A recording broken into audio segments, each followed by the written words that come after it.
Bonsoir à toutes et à tous, bienvenue dans cette édition d'information dans l'actualité ce soir. C'est un programme innovant et ambitieux lancé par le ministère de l'Enseignement supérieur sous l'impulsion du ministre Alpha Bakar Bari à ligne de mire, former 250 femmes titulaires de PhD d'ici 2035. Et puis après leur traitement à Jean-Paul II de Taoya, les femmes guéries de fistule obstétricale bénéficient d'une prise en charge. Le Fonds d'appui aux activités économiques des femmes et filles entend accompagner l'initiative.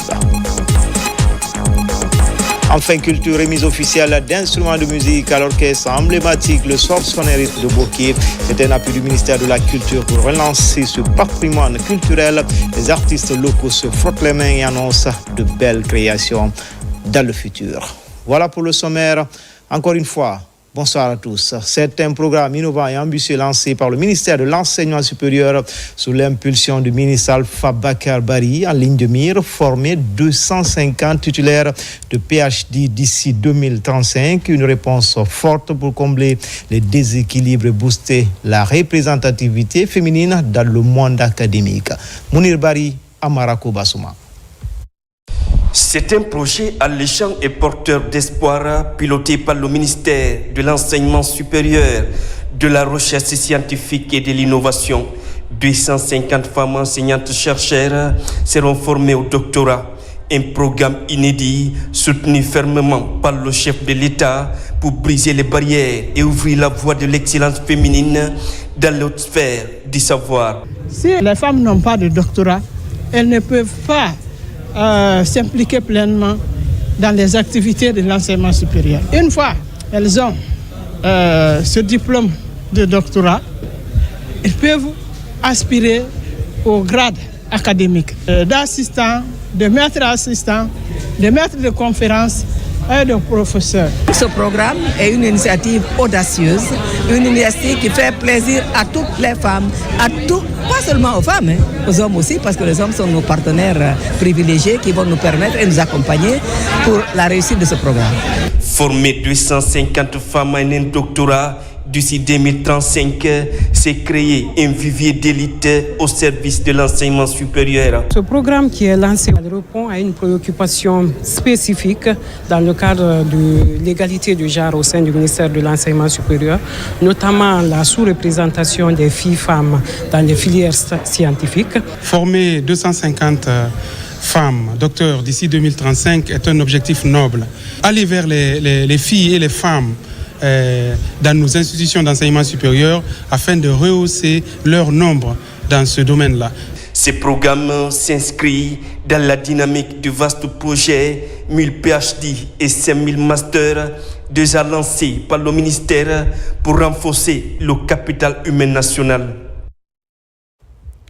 Audience au ministère des Affaires étrangères, les ambassadeurs d'Algérie, de Chine et d'Allemagne ont été reçus par le patron de la diplomatie guinéenne. Le diplomate chinois et celui de l'Algérie ont présenté les copies figurées des lettres de créance à Dr Maurice Sanda Kouyaté. Pour l'Allemagne, l'ambassadrice réaffirme la bonne coopération entre Conakry et Berlin. Compte rendu d'audience, Moussa Bangoura, Makemedozo. Le pont diplomatique entre la Guinée et les autres pays du monde se renforce tous les jours.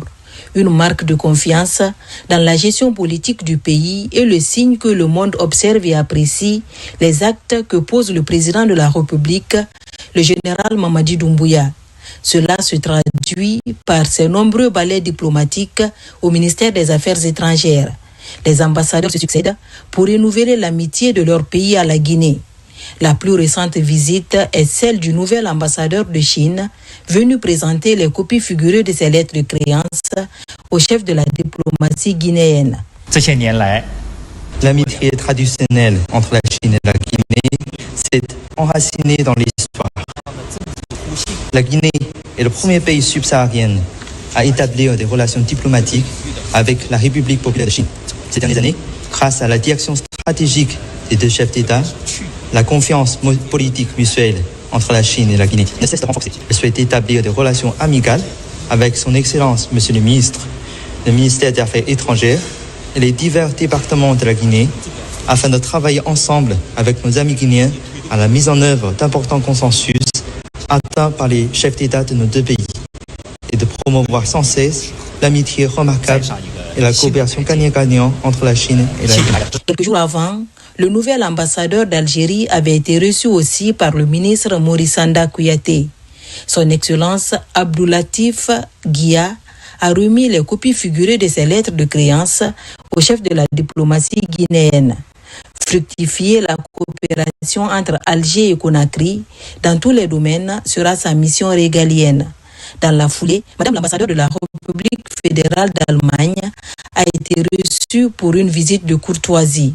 Les sujets abordés avec le ministre Kouyaté s'inscrivent dans le sens du renforcement de la coopération bilatérale entre Conakry et Berlin. La haute autorité de la communication multiplie les démarches pour assainir la presse guinéenne. Le président de l'institution de régulation a reçu les promoteurs de Web TV. Les entretiens entre Boubacar Yassine Diallo et ses promoteurs ont porté essentiellement sur les différents textes qui régissent la profession. N'est-ce pas, Mamadou Saliouba? Ce sont des promoteurs de Téléweb. Ils ont été récemment interdits de couvrir toute manifestation publique. Leurs chaînes exclusivement diffusées sur le net ne sont pas reconnues par les textes qui régissent la presse. Conduits par le syndicat des professionnels de la presse, ces promoteurs sont venus plaider auprès de la HAC pour une solution leur permettant d'exercer. Nous avons saisi l'occasion pour leur expliquer le contenu des textes en vigueur qui, pour le moment, ignorent les Web TV. Et nous avons rappelé les lettres circulaires de la Haute Autorité de la Communication qui interdisent au Web TV la couverture des manifestations publiques et des événements officiels, tout comme d'ailleurs les journalistes non détenteurs de cartes. Cet entretien a permis aux promoteurs réunis en union de mieux cerner les contours de leur profession. Nous sortons d'ici satisfaits à 70% parce que nous avons pu trouver un début de solution alternative. D'abord, ces confrères ont la possibilité d'avoir la carte de la HAC, des facilités leur seront faites parce que ce sont des professionnels reconnus. Et une fois qu'ils auront cette carte, ils auront accès à toutes les sources d'informations autorisées par la loi, mais pas au nom des téléweb. Je profite de l'occasion de dire à tous les membres de cette association de se procurer des documents qu'il faut. C'est en 2010 que les premières téléweb ont été notifiées en Guinée. Aujourd'hui, on dénombre une 50aine de chaînes diffusées sur le net, mais ignorées par les textes. C'est une rencontre dite stratégique avec les opérateurs économiques. Elle est initiée par la nouvelle ministre du Commerce, Fatima Camara, entend ainsi identifier les mécanismes efficaces pour garantir un approvisionnement régulier et sécurisé du marché guinéen à d'arrêt de large consommation. La concertation a connu la présence des opérateurs économiques, grands importateurs, tout comme le ministre des Transports et porte-parole du gouvernement. Les détails avec Mamadou Bassila, Mohamed Chérif Camara. La rencontre revêt toute son importance en cette période de soudure marquée par de fortes pluies. La nouvelle ministre du Commerce, accompagnée de son équipe, a échangé avec les acteurs du secteur pour prévenir toute spéculation autour de l'approvisionnement en denrées de grande consommation, tant dans le Grand Conakry que dans les régions de l'intérieur du pays. Le ministre du Transport et Madame la ministre du Commerce se sont retrouvés avec les opérateurs économiques et tous les importateurs afin de discuter, d'échanger et trouver des solutions pour pouvoir soulager le panier de la ménagère. Donc le marché sera suffisamment approvisionné. Donc il n'y a pas de raison qu'il y ait des problèmes sur le marché pour les ménages. Des mesures ont été annoncées pour réduire les tracasseries au niveau des points d'approvisionnement et de contrôle, notamment au port de Conakry et aux frontières terrestres. C'est une rencontre d'échanges fructueux qui a permis aujourd'hui d'étaler les soucis que les opérateurs économiques en ont au niveau du port de Conakry. L'État a pris le bras le corps pour prioriser les denrées alimentaires de première nécessité telles que le sucre, la farine, et Lori. On est en train de faire des sensibilisations pour que les opérateurs économiques qui sont dans ce secteur puissent continuer à respecter le prix d'engagement qui a été signé ici, c'est-à-dire entre le gouvernement et les opérateurs économiques. Des engagements ont été pris des deux côtés pour prévenir d'éventuelles pénuries dans les stocks de produits alimentaires. Les opérateurs économiques ont une fois de plus rassuré de la disponibilité des denrées de première nécessité dans leurs différents dépôts. À présent, parlons de la lutte contre la défécation à l'air libre dans la région de Kindia. Le phénomène est bien réel. De nombreuses organisations et institutions sont à date engagées pour atteindre l'objectif zéro défécation à l'air libre d'ici 2027. Une formation pour la réalisation de latrines répondantes aux normes dans nos communautés vient de se tenir dans la capitale régionale. Mamadou Alpha Baldé. La défécation à l'air libre constitue toujours un problème sanitaire dans certaines régions du pays. Pour contenir le phénomène et favoriser des pratiques plus saines, le ministère de l'Environnement, à travers la Direction nationale de l'assainissement et du cadre de vie, réunit à Kindia des corporations comme les maçons et autres ouvriers pour une formation spécifique dédiée à la construction de latrines au sein des localités. L'utilisation de ces produits nous mettra à l'abri des maladies endémiques, des maladies qui sont récurrentes généralement en saison pluvieuse. Une structure du nom de SATO, accompagnée par le ministère de l'Environnement et du Développement durable, accepte d'accompagner nos communautés pour l'installation de ces produits dans nos latrines. Cette initiative s'inscrit dans une dynamique concertée qui dépasse les simples aspects techniques. Il s'agit d'une réponse structurante à un défi majeur, l'accès universel à des toilettes sûres, dignes et inclusives. La région de Kindia est l'une des plus touchées par la défécation à l'air libre selon de récentes études. Le programme SATO, accompagné par l'UNICEF, entend contribuer à l'éradication de la pratique dans les 2 prochaines années. Pour ne pas que vraiment cette pratique néfaste ici continue. Parce que nous avons déjà élaboré une feuille de route pour une Guinée fin de défécation à l'air libre en 2027. Et sur ce, il y a des statistiques qui sont ressorties. Depuis quelques années, le ministère de l'Environnement travaille pour zéro défécation à l'air libre à travers le pays. Tenu à Conakry de la réunion de coordination technique multisectorielle de la santé maternelle, néonatale, infantile, des adolescents et de la nutrition. Ce rendez-vous des acteurs engagés dans la promotion de la santé maternelle se veut une plateforme d'échange pour rehausser les indicateurs de la santé maternelle en Guinée. Tcherno Maroufba, Mohamed Pati Kamara. C'est une rencontre trimestrielle qui vise à échanger autour des questions liées à la mise en œuvre des interventions à haut impact dans le domaine de la santé maternelle, néonatale, infantile, des adolescents et de la nutrition. Cette deuxième réunion de coordination technique multisectorielle se focalise sur les résultats du premier et deuxième trimestre de l'année 2025. On peut dire que les objectifs fixés ont été largement atteints, ceci à travers la participation active de tous les autres départements sectoriels qui ont présenté aussi leurs activités planifiées. On se réjouit vraiment du niveau de réalisation et surtout de la synergie d'action au sein de la plateforme SRMania et de la nutrition dans notre pays. Il ressort que notre rôle est central. Nous sommes l'interface entre le ministère et le niveau déconcentré et entre les autorités et les services de santé. Donc nous avons l'obligation de nous impliquer pour que les indicateurs liés à la santé de la mère et de l'enfant puissent connaître une évolution favorable dans nos différentes régions respectives.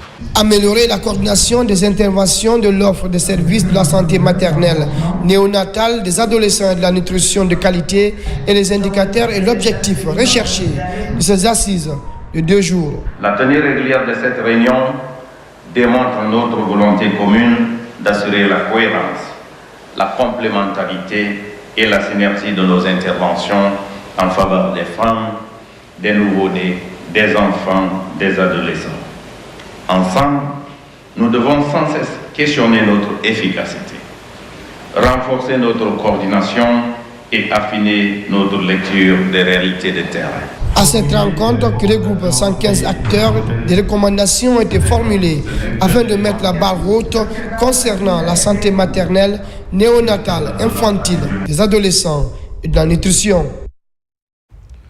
Comme annoncé dans les titres, après leur traitement à l'hôpital Jean-Paul II de Taouya, les femmes guéries de fistule obstétricale bénéficient d'une prise en charge. Le Fonds d'appui aux activités économiques des femmes et filles entend ainsi faciliter leur réinsertion socio-économique. Mohamed De Camara.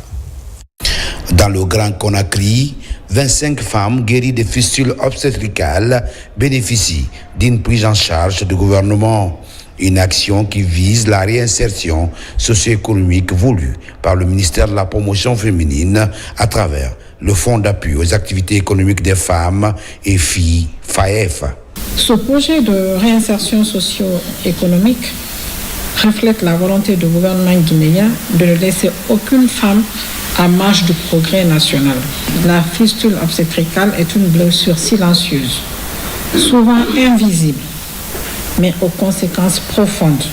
En accompagnant ces femmes aujourd'hui à Conakry et dans les autres régions vers l'autonomie financière, nous posons un acte fort, celui de reconnaître que même après la douleur et l'exclusion, il est possible de se reconstruire. Nous sommes vraiment dans la joie de bénéficier de ces appuis-là et nous remercions tous ceux qui mènent leur combat pour l'épanouissement de la femme. L'accompagnement de ces femmes guéries de fistules obstétricales est facilité par le Crédit rural de Guinée après leurs soins au centre Jean-Paul II de Conakry. À travers cette maladie, elles se sont vues écartées, marginalisées, mises à l'écart du développement de notre pays. C'est pourquoi le Crédit rural leur apporte ce soutien pour qu'elles regagnent le sourire et qu'elles se remettent en plein dans le développement de notre pays. Avant la remise de cet appui, ces femmes ont bénéficié d'un renforcement des capacités en éducation financière. D'ici la fin de l'opération, 120 femmes guéries de fistules bénéficieront de cette prise en charge. Un montant de 350 millions seront répartis entre les bénéficiaires. Pour la deuxième fois consécutive, Électricité de Guinée lance une opération de reboisement dans le pays. Elle compte protéger au cours de cette année les sites des barrages hydroélectriques qui sont dégradés. Pour y arriver, plus de 3000 plants à croissance rapide seront mis en terre. La CBG, le groupe UMS et l'ONG CHAF Guinée appuient l'opération. Nabi Kamara. Électricité de Guinée a officiellement lancé samedi sa deuxième campagne de reboisement. Cette fois-ci, elle décide de protéger les berges et têtes de source des barrages hydroélectriques sur toute l'étendue du territoire national. L'énergie qui est tirée de Caleta et de Swapiti au-delà de la Guinée. C'est pourquoi c'est important, très important, de protéger les berges, les têtes de source de ces deux barrages. C'est ce que nous allons encore faire cette année.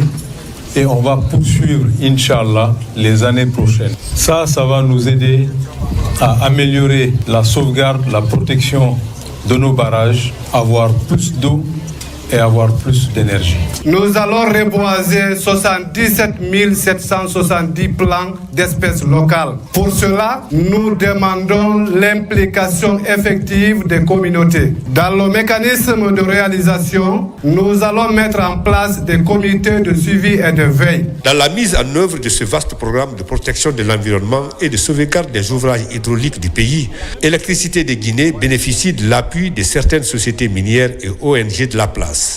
Il s'agit des CBG et du groupe UMS. Qui parle de l'eau, qui parle de l'électricité, doit parler de l'eau et doit parler des écosystèmes forestiers qui entourent ces zones. C'est pour cela que ce grand projet a un intérêt pour notre pays. Nous sommes venus réitérer notre engagement aux côtés des EDG pour dire que nous les accompagnons. Nous sommes tous engagés pour le reboisement. Mais dans ce cadre, pour pouvoir aider, c'est le contenu local qui doit beaucoup intervenir dans ce sens. EDG couvrira les sites de 8 barrages hydroélectriques, soit 240 hectares, par la mise en terre de plus de 260 000 plants à croissance rapide. Volet vulgarisation du projet de nouvelle constitution. Tout d'abord, dans la capitale de la Guinée forestière, le projet présenté aux soldats de l'économie, plus précisément aux chefs d'unité des douanes de la région. Il s'agit de vulgariser ce document pour qu'ils puissent à leur tour expliquer les grands axes à leur équipe et aux populations locales. Lancé Kamisoko, Mohamed Lamine Diallo. Comprendre le projet de nouvelle constitution pour mieux expliquer le contenu dans leurs unités respectives, tel est le motif qui regroupe ces agents des douanes de la Guinée forestière. L'exercice se fait par le biais d'une mission de la direction générale conduite par le responsable des ressources humaines. Nous avons été particulièrement chargés par le directeur général des douanes, non seulement de partager le contenu avec nos collègues, mais aussi et surtout de les inviter et les aider à s'approprier du contenu du projet de la nouvelle constitution. À restituer non seulement en langue française, mais surtout dans nos langues nationales. Parce que ce n'est pas tout le monde qui comprend le français, c'est-à-dire en guerre, en pelé et autres. Et c'est ce qu'on va transmettre à tous ceux qui ont eu le temps de venir assister à la communication. Désormais en charge de restituer en langue locale le contenu de ce projet de nouvelle constitution, ces agents doivent agir conformément aux principes édictés par la législation guinéenne. Je vous invite à ne pas confondre la vulgarisation de la nouvelle constitution et la campagne référendaire. Nous sommes à la phase de vulgarisation. Le moment de la campagne, vous verrez d'autres équipes sur le terrain. Faire des douaniers des acteurs de sensibilisation dans leurs positions respectives est l'ambition de la Direction générale des douanes à travers cette initiative. À la Caisse nationale de prévoyance sociale, la générale Aminata Diallo appelle ses cadres à s'approprier du contenu de ce document. La concertation s'est tenue dans les locaux de cette institution. Toutes les grandes innovations ont été passées au crible pour mieux édifier les participants. Alpha Isiagaba. Les cadres de la Caisse nationale de prévoyance sociale, le syndicat des retraités, face à la direction générale ainsi que les membres du conseil d'administration de la CNPS. Les échanges portent essentiellement sur la vulgarisation du projet de nouvelle constitution. Toutes les grandes innovations ont été expliquées au cadre. Il était de notre devoir, en tant que membre du conseil d'administration, de venir justement continuer cet exercice de vulgarisation, comme pour prouver que c'est un tout. L'accompagnement doit être soutenu et inclusif. Même si on n'est pas juriste, l'explication donnée, nous avons vraiment bien compris. Le contenu quand même qu'il a vraiment vulgarisé, chacun a eu sa part. Il suffit maintenant de se remettre dans le bouquin pour pouvoir mieux comprendre les différents passages afin de pouvoir vulgariser au niveau des autres agents. Dans le projet de nouvelle constitution, la couverture médicale universelle est prise en compte. Ici, devant les cadres de la Caisse nationale de prévoyance sociale, toutes ces nouveautés et ces grands enjeux sont rappelés. Il y a plusieurs innovations qui sont mentionnées là-dedans, parmi lesquelles l'article 22 spécifiquement, qui parle de la couverture sanitaire universelle. C'est une première en Guinée, ça n'a jamais existé. Et donc, comment cette couverture sanitaire universelle va se traduire de manière pratique en République de Guinée? Nous, la Caisse nationale de prévoyance sociale, nous nous en occupons déjà, une grande partie. Pour faciliter la compréhension du contenu du projet de nouvelle constitution, des copies sont remises au cadre de la CNPS. Tous les points focaux ainsi que les chefs d'agence de la Caisse nationale de prévoyance sociale seront touchés par cette campagne de vulgarisation. Le bloc des structures pour la vulgarisation du projet de nouvelle constitution reste actif sur le terrain, d'où cette mobilisation au stade Cabinet Kouyati de Matuto pour interpeller les consciences. Les grandes lignes du projet ont été abordées lors de cette rencontre citoyenne. Ali Badara Kondé. Le stade Cabinet Kouyati a vibré ce week-end au rythme d'une mobilisation d'envergure. Le bloc des associations pour le projet de nouvelle constitution a sensibilisé et a expliqué aux populations les grandes lignes et des innovations du projet de nouvelle constitution. Notre pays s'est engagé dans un processus historique de transformation profonde dont la nouvelle constitution constitue la boussole. Ce texte fondateur, fruit d'un dialogue national, consacre les valeurs de justice, d'égalité, de souveraineté populaire. Ici, au stade Cabinet Kouyaté, les membres du bloc des associations ont exposé sur la nouveauté de la nouvelle constitution, telle que la création d'un Sénat, la lutte contre les inégalités humaines, ainsi que la limite des mandats présidentiels. Nous sommes là pour pouvoir ensemble, avec tous ces mouvements, échanger les méthodes, les manières pour qu'on puisse sensibiliser les gens sur la nouvelle constitution. Cette nouvelle constitution nous rassemble et nous ressemble. Il y a plusieurs points d'innovation qui nous mettent devant, surtout les femmes et les jeunes. Le bloc des structures pour la vulgarisation du projet de nouvelle constitution entend rester actif sur le terrain. Dans les jours à venir, les communes de Tombolia et de Sanoya seront touchées par cette campagne de sensibilisation. À Bofa, 270 cadres préfectoraux viennent d'être outillés en technique de vulgarisation de la nouvelle constitution. Au cours de cette session qui s'est écoulée pendant 3 jours, les langues nationales ont été privilégiées pour mieux véhiculer les points clés de ce projet aux populations à la base. C'est une action de l'ONG Aimer la Guinée. Bakari Bamba Konde. Dans le cadre de son engagement continu pour la diffusion d'une meilleure compréhension des textes fondamentaux du pays, la société AGB déjà GIC a organisé une session de formation intense à l'intention des autorités préfectorales, sous-préfectorales et des présidents de district de la préfecture de Bofa. Cette initiative, qui fait suite à plusieurs semaines de sensibilisation communautaire sur la nouvelle constitution, vise à équiper les leaders locaux des connaissances nécessaires pour mieux appréhender et expliquer les dispositions de ce nouveau cadre légal à leurs administrés. La sensibilisation et la vulgarisation en cours sont des éléments qui, sans nul doute, apporteront une très meilleure compréhension de ce document phare, mais également sont des facteurs qui indiquent qu'il y aura une très forte mobilisation le 21 septembre 2025 à l'occasion de ce référendum.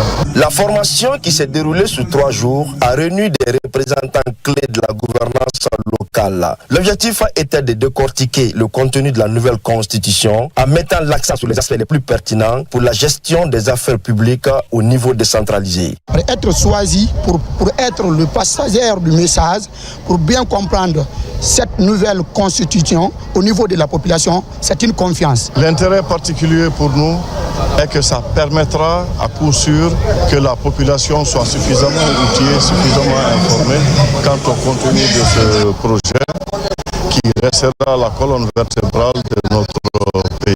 Cette démarche permettra une meilleure appropriation de la nouvelle constitution par l'ensemble des citoyens, favorisant ainsi une culture du respect des lois et de participation active au référendum prochain. Même exercice au Centre national de surveillance et de police des pêches sur initiative du directeur général. Plusieurs cadres viennent s'abreuver du contenu de ce document. C'était lors d'une rencontre de vulgarisation où des exemplaires ont été remis aux responsables de cette direction. Al-Gassi Mouba pour en savoir davantage.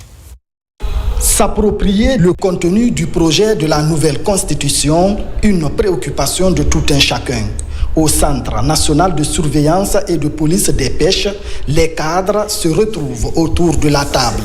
L'enjeu de la rencontre, échanger sur le contenu du projet de la nouvelle loi fondamentale. Ce, pour une meilleure compréhension des textes qui régissent ce projet de nouvelle constitution du pays. Ce projet de nouvelle constitution, dans son article 6, dans son article 21 et dans son article 22, fait un cas spécifique à la santé, à la sécurité et à l'éducation. Voilà pourquoi nous, en tant que citoyens, en tant que parents d'élèves, en tant qu'hommes soucieux pour sa santé, nous nous sommes dit qu'il est aussi de notre devoir de vulgariser ce projet de nouvelle constitution. Le processus d'élaboration et d'adoption d'une nouvelle constitution est une étape cruciale dans la vie sociopolitique et économique d'un pays.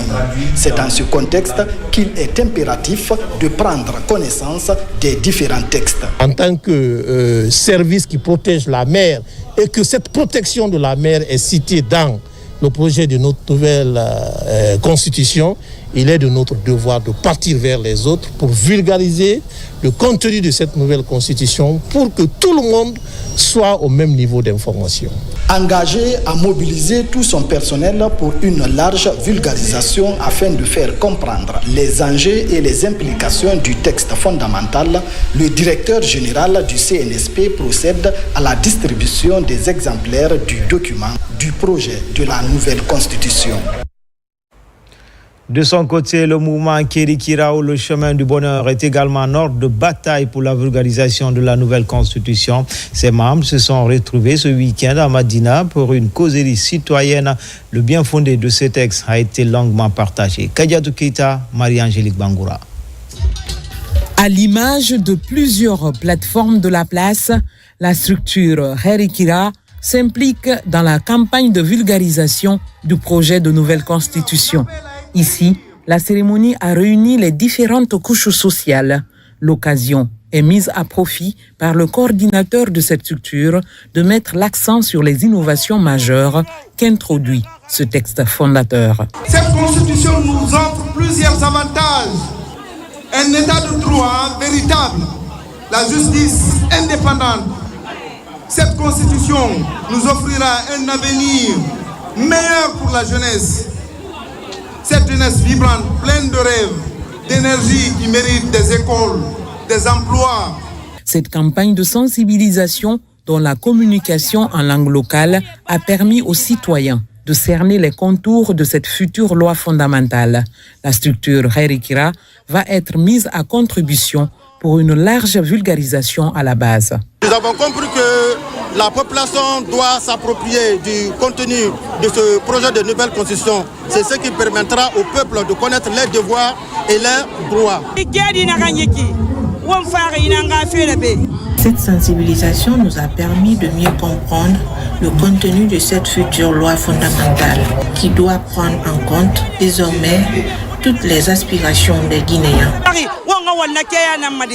Dans les prochains jours, la structure envisage d'autres initiatives afin de toucher plusieurs localités à Conakry et à l'intérieur du pays. En dehors du continent, après la remise des copies du projet de nouvelle constitution personnelle de son ambassade, Ali Diallo reçoit les membres du bureau des Guinéens établis au Royaume-Uni et quelques responsables de différentes associations. Objectif, leur remettre les copies du projet et faire lecture de quelques grandes lignes et innovations du dit projet. Safia Toukonde. Son Excellence, Monsieur l'ambassadeur Ali Diallo, a reçu à la chancellerie les membres du Conseil des Guinéens de l'étranger pour vulgariser le contenu du projet de nouvelle constitution. Entouré par son staff, il a appelé ses concitoyens à s'en approprier et à assurer une large diffusion au sein de la communauté guinéenne résidant au Royaume-Uni. Il était important qu'on échange sur les innovations de la nouvelle constitution et adapter une stratégie commune afin de pouvoir partager ces innovations-là au sein de la communauté guinéenne. Moi, j'ai à saluer. Donc, je tiens à remercier l'ambassadeur et son Excellence, M. Ali Diallo, de nous avoir associés à cette première étape pour ensuite donner à nos compatriotes l'opportunité de connaître le contenu avant le référendum. Les membres du bureau du Conseil des Guinéens établis au Royaume-Uni et quelques responsables des différentes associations ont répondu présents à l'invitation de leur ambassadeur et se disent tous prêts à vulgariser à leur tour le contenu de ce projet de nouvelle constitution. Tu nous as rappelé des points essentiels.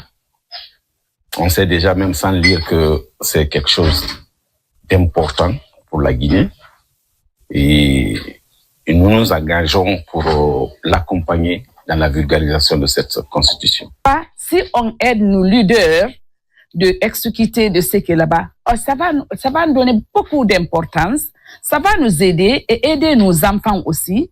Et la Nouvelle-Guinée aussi on sera le cœur de l'Afrique, parce qu'on est déjà le cœur de l'Afrique. La dynamique est engagée et tous les Guinéens vivant au Royaume-Uni, de Grande-Bretagne, d'Irlande du Nord, de l'Irlande et de l'Islande vont être touchés à travers des activités de vulgarisation de proximité.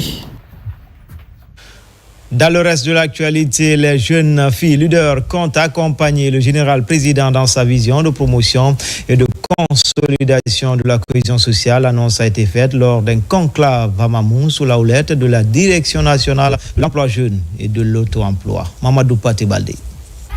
Le gouvernement guinéen, dans sa vision de promouvoir la consolidation de la paix et l'unité nationale, reste déterminé à faire de ce processus une priorité nationale. Déjà à Mamou, le ministère de la Jeunesse, à travers la Direction nationale de l'emploi, tente de répondre à cette question en donnant un coup de pouce à 66 jeunes filles leaders venues des 4 régions naturelles du pays. Si le ministère de la Jeunesse, appuyé par Care International, pense appeler ces femmes dans le cadre de la prévention, de la gestion des conflits, en passant par une communication, en faisant de cette formation un véritable levier, sinon un tremplin pour la consolidation de la paix, disons l'essentiel de notre existence sur Terre. Depuis le début de ce projet, ces femmes n'arrêtent pas de se battre, de se donner du fond et de travailler dur pour non seulement prévenir, mais aussi essayer de gérer les conflits dans les différentes localités de ce pays. L'ambition visée est d'amener chacune des participantes à vulgariser les connaissances acquises au cours de cette formation dans leurs collectivités respectives. La Guinée doit amorcer le processus électoral. Et qui parle d'élection parfois, et il est important d'amener les gens à mieux comprendre, à sensibiliser les gens à promouvoir la paix. Donc dans ce processus électoral-là, vous allez avoir un rôle crucial de sensibilisation des populations pour l'unité nationale.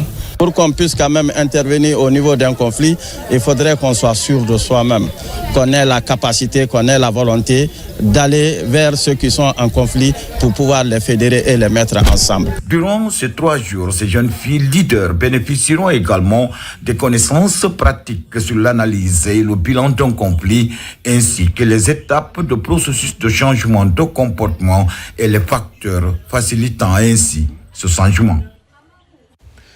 Le projet Basket pour tous entame sa 4e édition. Le concept est porté par notre compatriote Alpha Guibou Diallo qui ambitionne de promouvoir ce sport même dans l'arrière-pays pour marquer les esprits.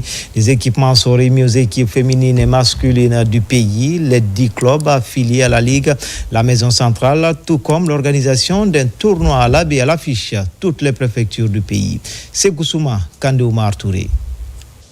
Le projet l'ONG Basket pour tous, actuellement à sa 4e édition, a pour ambition de fournir des équipements sportifs et divers articles aux équipes féminines et masculines du pays, ainsi qu'aux autres clubs affiliés à la Ligue guinéenne de basketball. Ce dont comprend principalement des maillots, des sous-vêtements, des médicaments, des chaussettes, des chaussures et des ballons. L'initiative est portée par l'international guinéen Alpha Guibou Diallo, qui évolue actuellement en Grèce. En tant qu'association, nous avons effectivement, par le biais de notre président, mais également des autres membres, jugé nécessaire d'accompagner notamment ces jeunes vers cette dynamique. Et c'est pour ça que lors de cette 4e édition, où vous avez justement ces lots qui sont présents, vous avez à peu près 2000 paires de chaussures, des équipements divers, vous avez des paniers de basket qui sont prévus pour des villes, des équipements pour toutes les préfectures de la Guinée qui sont distribués à cette occasion. Dans le cadre de son programme, l'ONG Basket pour tous prévoit de sillonner toutes les régions de l'intérieur du pays afin de rendre le basketball accessible à toutes les personnes désireuses de le pratiquer. Cette démarche s'inscrit en parfaite adéquation avec la politique sportive mise en œuvre par les autorités actuelles.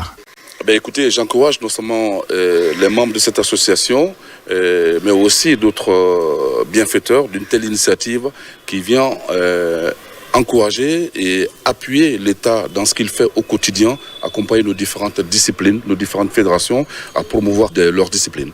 Le projet prévoit également la réalisation de plusieurs activités, parmi lesquelles la construction d'infrastructures sportives, la formation de techniciens et encadreurs sportifs, l'organisation de compétitions et la création d'opportunités pour les jeunes talents sportifs. Enfin, culture, la remise officielle d'instruments de musique à l'orchestre emblématique, le Sorson et rythme de Bokeh. C'est un appui du ministère de la Culture pour relancer ce patrimoine culturel. Les artistes locaux se frottent les mains et annoncent de nouvelles créations. C'est dans le cadre du renforcement des capacités des orchestres nationaux qui ont fait la fierté de la culture africaine de Guinée par le passé. Retour en image sur cette cérémonie qui a connu la présence de plusieurs ténors de la musique locale avec notre équipe régionale, Younousa Tawel Kamara, Bintou Touré, Mohamed Mara. Créé en 1962, le Sorsornais Rythme de Bokeh est l'une des formations musicales qui ont porté haut le flambeau de la musique guinéenne dans les temps. Ce groupe emblématique a résisté de génération en génération contre vent et marée, parfois avec des instruments usés.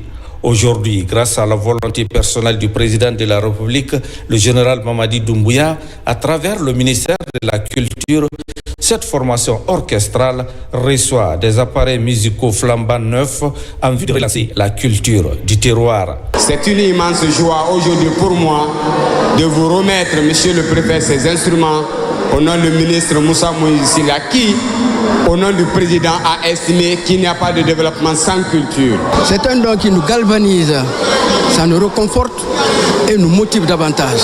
Parce que quand on sait que le Sorsornais de Bokeh, depuis 1962, il a été créé, nous sommes de la 4e génération de cette formation. Et jusqu'à date, elle est fonctionnelle. Donc c'est pour dire que vraiment, le Sorsornais de Bokeh est l'orgueil des fils de Kakandé. La remise officielle de ces nouveaux instruments musicaux a mobilisé plusieurs nostalgiques du Sorsornais Rythme de Bokeh en présence des autorités communales, préfectorales et régionales. C'est par manque d'instruments que nous sommes restés, par manque de moyens.